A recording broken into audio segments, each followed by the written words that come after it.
Les Suisses adorent le fromage, mais préfèrent-ils la raclette ou la fondue? Crans-Montana lance le match de l'été à l'occasion de la fête de la Gruyère.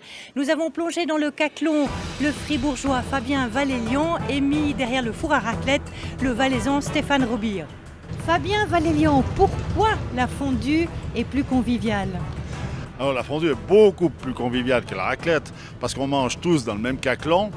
On est autour de la table, on peut discuter, on peut partager, c'est beaucoup plus convivial. Donc la raclette est nettement plus conviviale que la fondue, simplement parce qu'elle prend beaucoup plus d'heures pour la manger et qu'on a le temps entre chaque raclette de pouvoir faire causette. Difficile de choisir, une très légère avance pour la fondue, mais avec 5 et 4 étoiles, ces mets sont de toute façon les champions de la convivialité.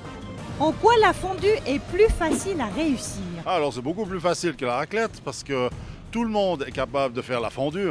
Ma fille, à l'âge de 5 ans, elle savait déjà tourner une fondue. Alors c'est clair que c'est beaucoup plus facile. Il est extrêmement difficile de rater une raclette à moins que le fromage soit très moyen.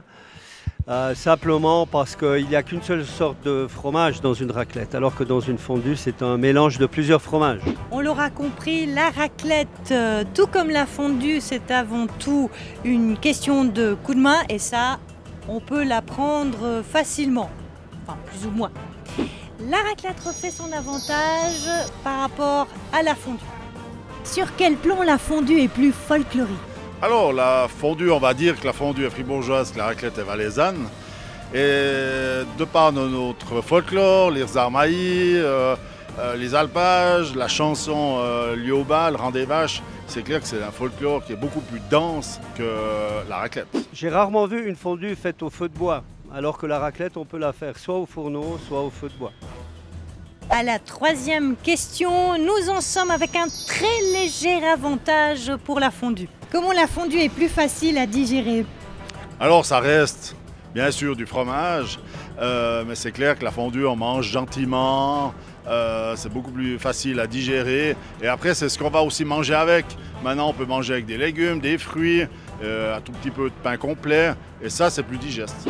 La raclette est plus facile à digérer simplement parce qu'on a très souvent du fromage qu'on a délactosé. Ça veut dire qu'on a rajouté un 10% d'eau dedans, ce qui permet une digestion beaucoup plus simple. Et le fromage à raclette d'alpage est extrêmement facile à digérer.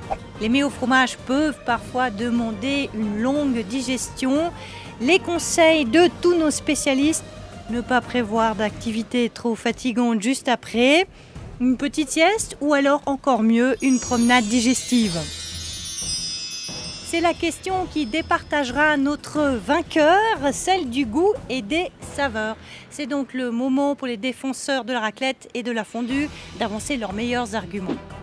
Alors la fondue est un mélange de plusieurs fromages et c'est ce qui va faire cette saveur particulière de différentes laiteries, de différents alpages, tandis que la raclette, vous avez une provenance et c'est ça qui fait la grande différence de la saveur de la fondue. La raclette est plus savoureuse parce que l'herbage de nos alpages donne un goût à la raclette incomparable par rapport aux autres fromages du style gruyère ou vacherin. Comme vous l'avez compris, c'est très difficile de départager la raclette et la fondue, deux plats emblématiques helvétiques. Donc nous avons trouvé une solution, nous allons demander l'avis d'un expert en compétition. Marius Robir, bonjour. Bonjour. Alors qui gagne dans ce match, la raclette ou la fondue? D'abord, il faut dire que je suis un fan de la raclette et de la fondue. Comme tout bon valaisan, je dirais que je mets en premier la raclette. Mais j'adore la fondue parce qu'il y a des quantités de sortes de fondue très différentes et j'apprécie aussi énormément la fondue. Donc on reste sur un match nul, tant mieux pour le plaisir, tant mieux pour le goût. Mais si on voulait quand même essayer de se départager, je vous fais une proposition, une tranche au fromage.